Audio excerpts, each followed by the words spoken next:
Welcome to a fireside reading of David Copperfield by Charles Dickens, Chapter 14, Part 2. "Shall I go away, Aunt?" I asked, trembling. "No, sir," said my aunt, "certainly not," with which she pushed me into a corner near her and fenced me in with a chair as if it were a prison or a bar of justice. This position I continued to occupy during the whole interview, and from it I now saw Mr. and Miss Murdstone enter the room. "Oh," said my aunt, "I was not aware at first of whom I had the pleasure of objecting. But I don't allow anyone to ride over that turf. I make no exceptions. I don't allow anybody to do it." "Your regulation is rather awkward to strangers," said Miss Murdstone. "Is it?" said my aunt. Mr. Murdstone seemed afraid of a renewal of hostilities, and, interposing, began, "Miss Trotwood." "I beg your pardon," observed my aunt with a keen look. "You are the Mr. Murdstone who married the widow of my late nephew David Copperfield of Blunderston Rookery, though why Rookery I don't know." "I am," said Mr. Murdstone. "You'll excuse me saying, sir," returned my aunt, "that I think it would have been a much better and happier thing if you had left that poor child alone." "I so far agree with what Miss Trotwood has remarked," observed Miss Murdstone, bridling, "that I consider our lamented Clara to have been in all essential respects a mere child." "It is a comfort to you and me, ma'am," said my aunt, "who are getting on in life, and are not likely to be made unhappy by our personal attractions, that nobody can say the same of us." "No doubt," returned Miss Murdstone, though I thought not with a very ready or gracious assent. "And it certainly might have been, as you say, a better and happier thing for my brother if he had never entered into such a marriage. I have always been of that opinion." "I have no doubt you have," said my aunt. "Janet," ringing the bell, "my compliments to Mr. Dick, and beg him to come down." Until he came, my aunt sat perfectly upright and stiff, frowning at the wall. When he came, my aunt performed the ceremony of introduction. "Mr. Dick, an old and intimate friend on whose judgment," said my aunt with emphasis, as an admonition to Mr. Dick, who was biting his forefinger and looking rather foolish, "I rely." Mr. Dick took his finger out of his mouth on this hint, and stood among the group with a grave and attentive expression of face. My aunt inclined her head to Mr. Murdstone, who went on, "Miss Trotwood, on the receipt of your letter, I considered it an act of greater justice to myself, and perhaps of more respect to you." "Thank you," said my aunt, still eyeing him keenly. "You needn't mind me." "To answer it in person, however inconvenient the journey," pursued Mr. Murdstone, "rather than by letter. This unhappy boy, who has run away from his friends and his occupation, and whose appearance," interposed his sister, directing general attention to me in my indefinable costume, "is Perfectly scandalous and disgraceful." "Jane Murdstone," said her brother, "have the goodness not to interrupt me. This unhappy boy, Miss Trotwood, has been the occasion of much domestic trouble and uneasiness, both during the lifetime of my late dear wife and since.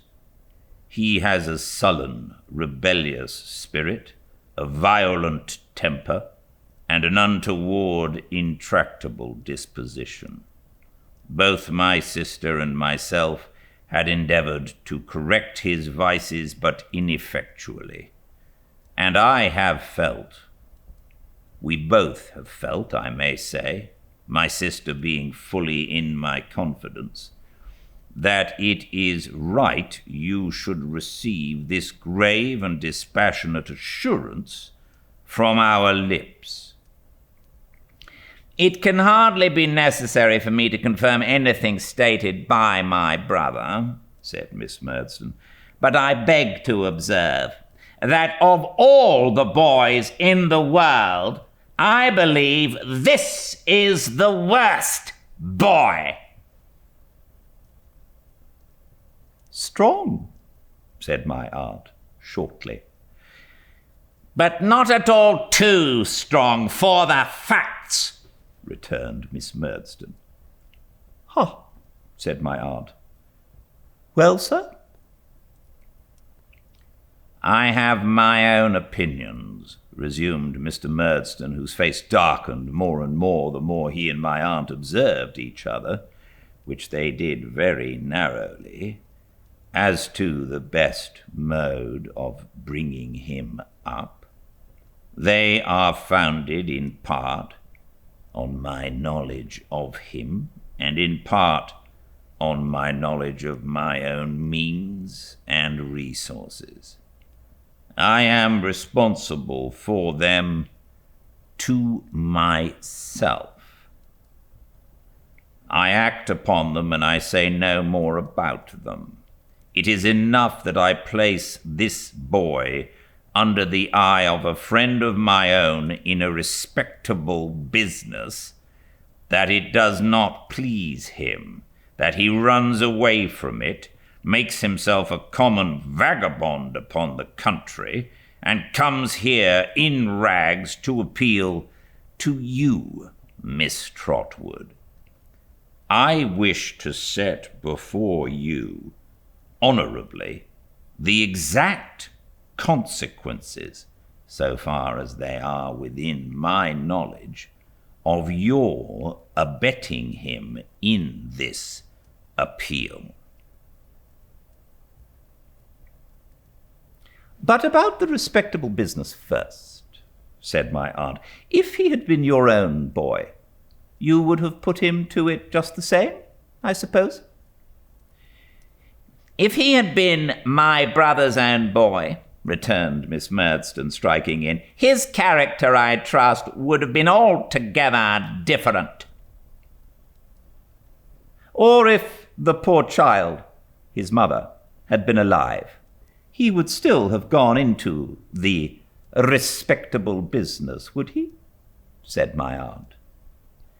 "I believe," said Mr. Murdstone, with an inclination of his head, "that Clara would have disputed nothing which myself and my sister Jane Murdstone were agreed was for the best."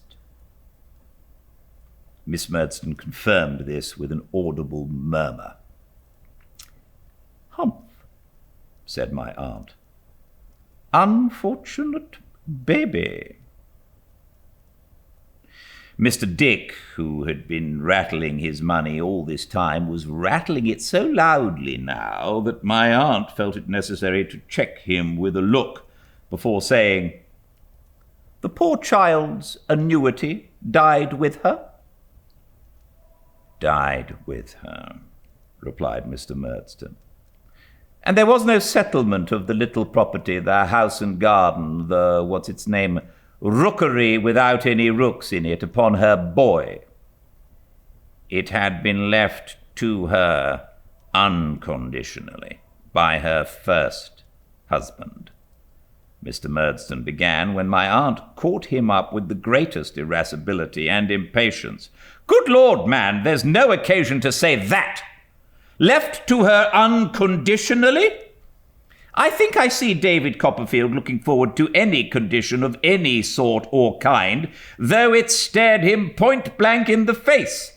Of course it was left to her unconditionally. But when she married again, when she took that most disastrous step of marrying you, in short," said my aunt, "to be plain, did no one put in a word for the boy at that time?" "My late wife loved her second husband, ma'am," said Mr. Murdstone, "and trusted implicitly in him."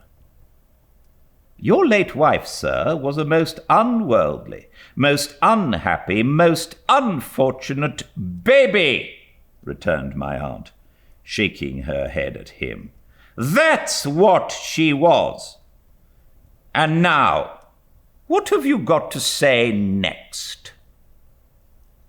"Merely this, Miss Trotwood," he returned.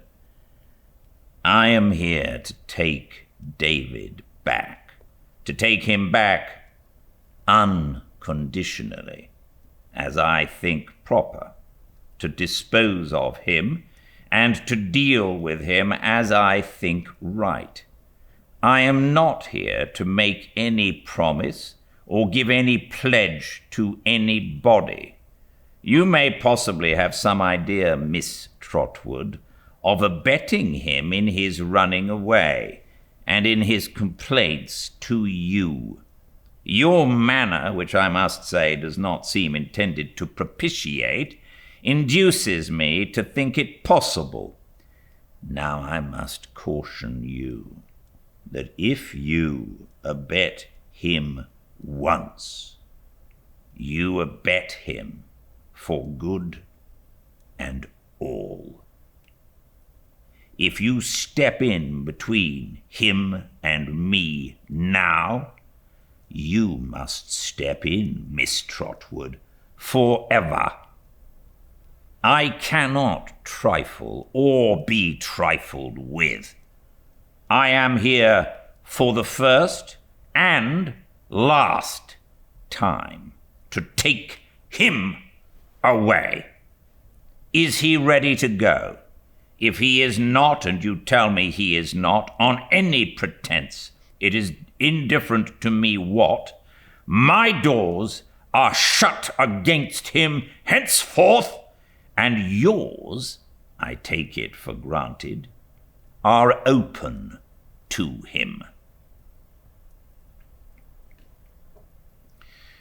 To this address, my aunt had listened with the closest attention, sitting perfectly upright, with her hands folded on one knee, and looking grimly on the speaker.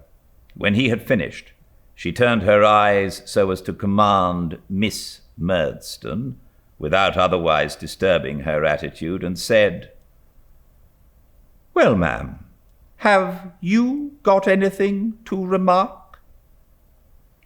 "Indeed, Miss Trotwood," said Miss Murdstone, "all that I could say has been well said by my brother, and all that I know to be the fact has been so plainly stated by him that I have nothing to add except my thanks for your politeness, for your very great politeness. I am sure," said Miss Murdstone, with an irony which no more affected my aunt than it discomposed the cannon I had slept by at Chatham. "And what does the boy say?" said my aunt. "Are you ready to go, David?" I answered no. and entreated her not to let me go. I said that neither Mr. nor Miss Murdstone had ever liked me, or had ever been kind to me, that they had made my mamma, who always loved me dearly, unhappy about me, and that I knew it well, and that Peggotty knew it. I said that I had been more miserable than I thought anybody could believe, who only knew how young I was, and I begged and prayed my aunt, I forget in what terms now, but I remember that they affected me very much then, to befriend and protect me for my father's sake. Mr. Dick, said my aunt, what shall I do with this child? Mr. Dick considered, hesitated, brightened, and rejoined, have him measured for a suit of clothes directly. Mr. Dick, said my aunt triumphantly, give me your hand, for your common sense is invaluable. Having shaken it with great cordiality, she pulled me towards her and said to Mr. Murdstone, you can go when you like. I'll take my chance with the boy.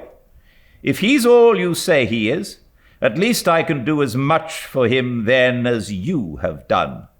But I don't believe a word of it. Miss Trotwood, rejoined Mr. Murdstone, shrugging his shoulders as he rose, if you were a gentleman— Bah! Stuff and nonsense, said my aunt. Don't talk to me. How exquisitely polite, exclaimed Miss Murdstone, rising. Overpowering, really. Do you think I don't know, said my aunt, turning a deaf ear to the sister, and continuing to address the brother and to shake her head at him with infinite expression, what kind of life you must have led that poor, unhappy, misdirected baby?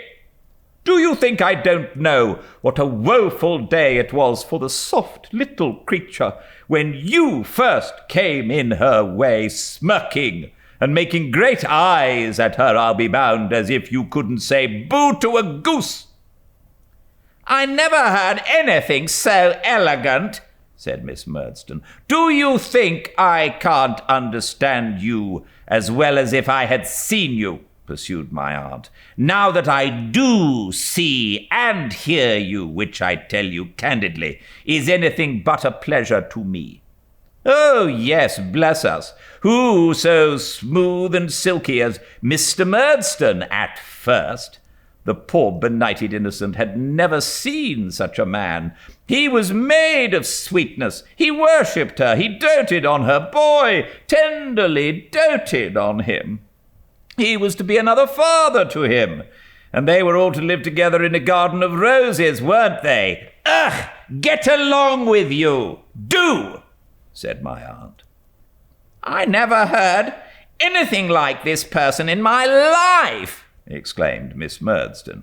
And when you had made sure of the poor little fool, said my aunt, God forgive me that I should call her so, and she had gone where you won't go in a hurry, because you had not done wrong enough to her and hers, you must begin to train her, must you? Begin to break her like a poor caged bird, and wear her deluded life away in teaching her to sing your notes. This is either insanity or intoxication, said Miss Murdstone, in a perfect agony at not being able to turn the current of my aunt's address towards herself. And my suspicion is that it's intoxication. Miss Betsy, without taking the least notice of the interruption, continued to address herself to Mr. Murdstone as if there had been no such thing. Mr. Murdstone, she said, shaking her finger at him, you were a tyrant to the simple baby, and you broke her heart. She was a loving baby. I know that. I knew it years before you ever saw her. and through the best part of her weakness, you gave her the wounds she died of. There is the truth for your comfort, however you like it, and you and your instruments may make the most of it. Allow me to inquire, Miss Trotwood, interposed Miss Murdstone, whom you are pleased to call, in a choice of words in which I am not experienced, my brother's instruments. It was clear enough, as I have told you, years before you ever saw her, and why, in the mysterious dispensations of Providence, you ever did see her is more than humanity can comprehend. It was clear enough that the poor, soft little thing would marry somebody at some time or other. But I did hope it wouldn't have been as bad as it has turned out. That was the time, Mr. Murdstone, when she gave birth to her boy here, said my aunt. To the poor child you sometimes tormented her through afterwards, which is a disagreeable remembrance and makes the sight of him odious now. Aye, you needn't wince, said my aunt. I know it's true without that. He had stood by the door all this while, observant of her with a smile upon his face, though his black eyebrows were heavily contracted. I remarked now that though the smile was on his face still, his colour had gone in a moment, and he seemed to breathe as if he had been running. Good day, sir, said my aunt, and good-bye. Good day to you too, ma'am, said my aunt, turning suddenly upon his sister. Let me see you ride a donkey over my green again, and as sure as you have a head upon your shoulders, I'll knock your bonnet off and tread upon it. It would require a painter, and no common painter, too, to depict my aunt's face as she delivered herself of this very unexpected sentiment, and Miss Murdstone's face as she heard it. But the manner of the speech, no less than the matter, was so fiery that Miss Murdstone, without a word in answer, discreetly put her arm through her brother's and walked haughtily out of the cottage. My aunt, remaining in the window, looking after them, prepared, I have no doubt, in case of the donkey's reappearance, to carry her threat into instant execution. No attempt at defiance being made, however, her face gradually relaxed and became so pleasant that I was emboldened to kiss and thank her, which I did with great heartiness, and with both my arms clasped round her neck. I then shook hands with Mr. Dick, who shook hands with me a great many times, and hailed this happy close of the proceedings with repeated bursts of laughter. You'll consider yourself guardian jointly with me of this child, Mr. Dick, said my aunt. I shall be delighted, said Mr. Dick, to be the guardian of David's son. Very good, returned my aunt. That's settled. I have been thinking, do you know, Mr. Dick, that I might call him Trotwood. Certainly, call him Trotwood, certainly, said Mr. Dick. David's son, Trotwood. Trotwood Copperfield, you mean, returned my aunt. Yes, to be sure, yes, Trotwood Copperfield, said Mr. Dick, a little abashed. My aunt took so kindly to the notion that some ready-made clothes which were purchased for me that afternoon were marked Trotwood Copperfield in her own handwriting and in indelible marking ink before I put them on. And it was settled that all the other clothes which were ordered to be made for me, a complete outfit was bespoke that afternoon, should be marked in the same way. Thus I began my new life, in a new name, and with everything new about me. Now that the state of doubt was over, I felt for many days like one in a dream. I never thought that I had a curious couple of guardians in my aunt and Mr. Dick. I never thought of anything about myself distinctly. The two things clearest in my mind were that a remoteness had come upon the old Blunderston life, which seemed to lie in the haze of an immeasurable distance, and that a curtain had forever fallen on my life at Murdston and Grinby's. No one has ever raised that curtain since. I have lifted it for a moment, even in this narrative, with a reluctant hand, and dropped it gladly. The remembrance of that life is fraught with so much pain to me, with so much mental suffering and want of hope, that I have never had the courage even to examine how long I was doomed to lead it. Whether it lasted for a year or more or less, I do not know. I only know that it was and ceased to be. And that I have written, and there I leave it.